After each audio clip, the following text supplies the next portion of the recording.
Well, I mean, it's definitely the costliest cabinet ever. I mean, think about it. You've got a finance minister who's given us hundreds of billions of dollars of inflationary deficits, with more to come. You've got the housing minister that gave us the worst housing bubble in Canadian history, keeping his job. And of course, you've got radical Greenpeace activists who believes in much higher energy prices and shutting down industries that employ hundreds of thousands of people in charge of our environment. It's the costliest cabinet ever, which means more inflation, higher costs for fuel, food, and housing. And that's why my number one priority is to fight liberal inflation and stand up for consumers and workers. Thank you very much. I imagine we'll be talking about vaccines at our caucus meeting today. If there's anyone who's listening who is not vaccinated yet, I encourage every Canadian to get vaccinated. Is this becoming a distraction for your party? We are focused on coming up with a plan to both hold the government to account when we return to Parliament and also address very important issues to Canadians, like economic recovery through the COVID pandemic and inflation. Should there be a hybrid parliament for the unvaccinated MPs? We will be discussing vaccination in our caucus meeting this morning. Vaccine mandates for MPs or not? I'll make my comments known inside. Are you expecting it to come up today? I would imagine, yes. Can you tell us about are you fully vaccinated, sir? Fully. Fully? Yeah. Well, why do you think that some Conservative MPs don't want to disclose? Well, there are, I know of fully vaccinated MPs, and they believe that health privacy is paramount, and so that's their, I'm not going to debate that. I have no problem saying that I'm fully vaccinated, and I would leave it at that. Is this becoming a distraction for the party? Is this becoming a distraction? Yes. Yes, it is. Care to elaborate on that? How do you feel about that? Well, I mean, as an Alberta MP, we have just had a cabinet appointed where we've got two net zero guys in key positions that are going to absolutely kill Alberta's economy. And we don't have the luxury of sitting here as an opposition party arguing about whether you should be vaccinated or not. We should be doing what constituents ended up sending us here to do, and that's to hold this Liberal government to account and not ruin this country. So given that it's a distraction, what should Mr. O'Toole do about that? That's up to Mr. O'Toole. I'm telling you what I think. What's your message to the MPs that won't disclose and are not vaccinated? Well, again, as I say, it is their prerogative. But in my view, what it is doing is keeping a media story alive that shouldn't be alive. We should be focusing on other things that my constituents want us to be focusing on. Can you elaborate on Mr. O'Toole be clearer on his position? Should Mr. O'Toole be more clear on what he intends to do with unvaccinated MPs? Let's see what happens inside before. Do you think he's been clear so far? Well, let's see what. What about your thought of how to communicate this? Right? Like, if you're sort of saying that you feel that this story is alive and shouldn't be, right. But obviously there's a lot of questions that people have. Well, and I think that'll be the center of discussion this morning, so we'll leave it at that. So how do you think Whenever we can do that in the most efficient and effective way, I think we should be open to that. So do you support the vaccine mandate for the House of Commons? I think it's a broader issue than just for MPs. I think there's a lot of Canadians who are at risk of losing their job because of vaccine mandates, and I think that's a concern for many. And it's a bigger issue than just MPs. But isn't it an issue for your party because now this mandate is in place? How is it an issue for our party and not anybody else's party? Well, because everybody else has disclosed that they're vaccinated, all the other parties. How do they? Is that up to the leaders to disclose personal health information? What do you think? Is it? I don't think so. Do you? Does your employer tell everybody else what your health information What are you hoping is? to hear from Mr. O'Toole on vaccine mandates? Has he been as clear as he could be? I think it's. I'm looking forward to a great meeting today. So do you think that would you be okay disclosing your vaccination status to the House of Commons? I have not disclosed my health status to anybody. in the context of an employer, I do have to disclose my vaccine status to my employer. But to my employer, I trust that they don't share my private information. That's your argument. You trust that? I do trust that, but would you? Is that See, your issue? If I'm asking you in a public forum here, if you're vaccinated, what would you say?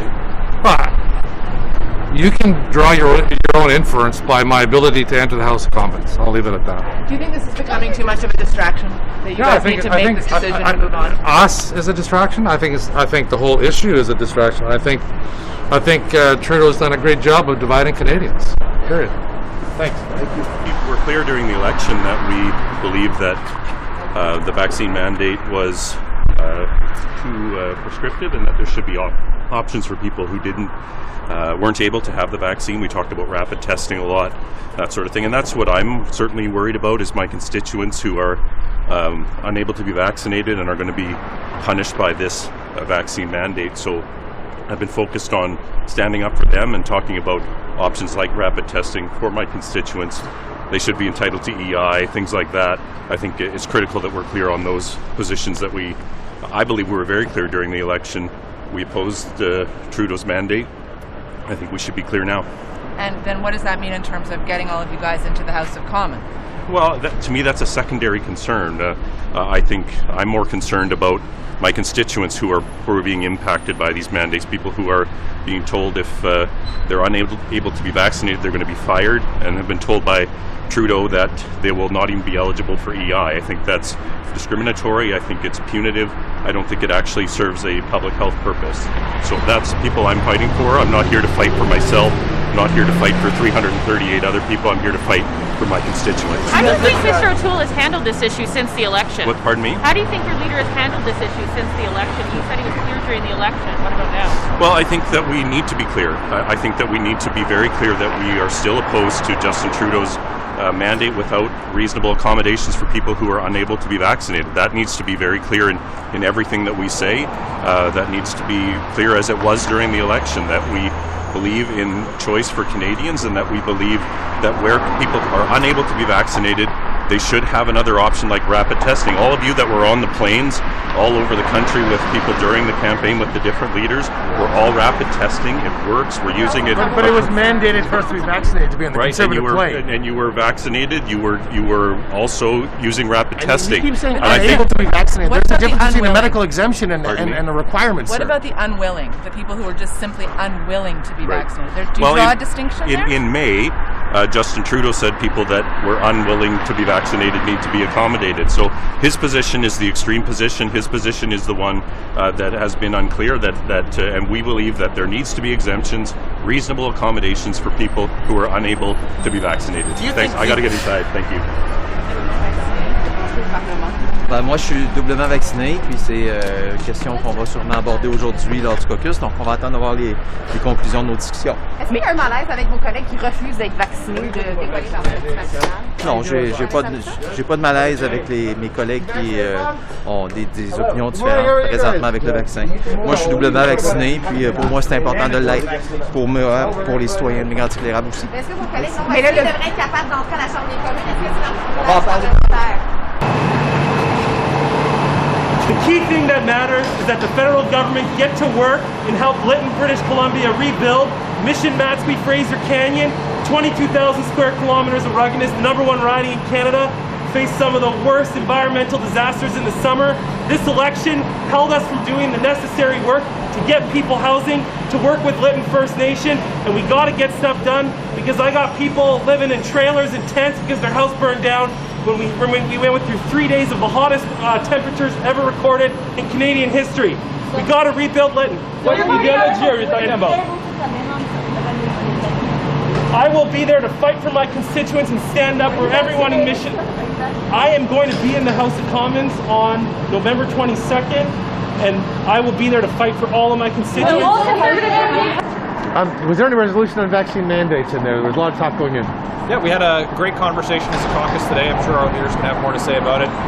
We'll also talk a lot about the inflation crisis that we're faced as a country. very much looking for Mr. Trudeau and his government to present Canadians with a plan on how they're going to recover from the pandemic. We've seen a really scattershot approach to sunsetting things that are contributing factors to the pandemic. 2 days before the pandemic relief measures set to expire, them surprising Canadians and I think even you folks with some announcements that day. So that's what we're focused on over the next couple of weeks as we get set for Parliament to return. Are you confident that all Conservative MPs will be in the House of Commons come November 22nd? We'll see on November 22nd, but I'll certainly be there. I'm double vaccinated. We've seen really great results. In my community, in my health unit, 98%, 97.9% of folks over the age of 12 have received one dose, and 94.5% receiving 2 doses of vaccines are safe and effective. And this is our way forward. We maintain, of course, that rapid tests should be made available to anyone who hasn't yet been vaccinated. This is incredibly important, and we should be at a point now in our pandemic, particularly with vaccination rates rising, that people aren't losing their livelihoods and unable to do their job when we have those tools that are available to keep our communities. You ran the test here, though. If you have colleagues that aren't vaccinated or weren't exposed, are you rapid testing for you? I'm double vaccinated, so I didn't take a test today.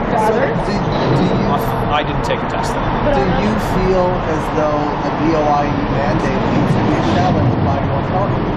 Yeah, so this is something that we're going to look at. I'm sure that the leader's going to have more to say with respect to that. There's lots of folks who are experts on that, but ultimately, Parliament should decide on the rights of its members, and that I think that decision should come from Parliament as a whole. But that discussion is going to continue over the next. So you're going to present a motion for that vote to happen? I won't be presenting a motion myself on that. So there's no decision. Will someone? That's a great question for the opposition House Leader with respect to what's going to happen. Who is the opposition House Leader? Have you guys decided that yet? Is that like the critics list and all of that? So, there hasn't been. I haven't been given a shadow cabinet appointment yet. So I guess we'll have to wait and see on that. And if I happen to be included in that list, I look forward to chatting with you about how I can serve Canadians that way. Have a great day, everybody. Have a great day. I can't reveal what happened in caucus. All I'll say is that we had a great discussion, and I'm sure the leader will be making comment at some point in the future. Are you at consensus over the federal vaccine mandate for MPs? Are you guys all on the same page? All I'll say, and I'll just say this, and then I do have to go because I actually missed my swearing in. Not good of a discussion, eh? Yeah. We had a robust discussion in caucus. Decisions were made, and the leadership will be making those decisions known at some point in the future. En français, Monsieur Chong. Nous avons eu un débat robuste au caucus et nous avons fait des décisions. Et le leadership de notre parti va présenter notre position à l'avenir. Was the BOIE mandate discussed? Thank you.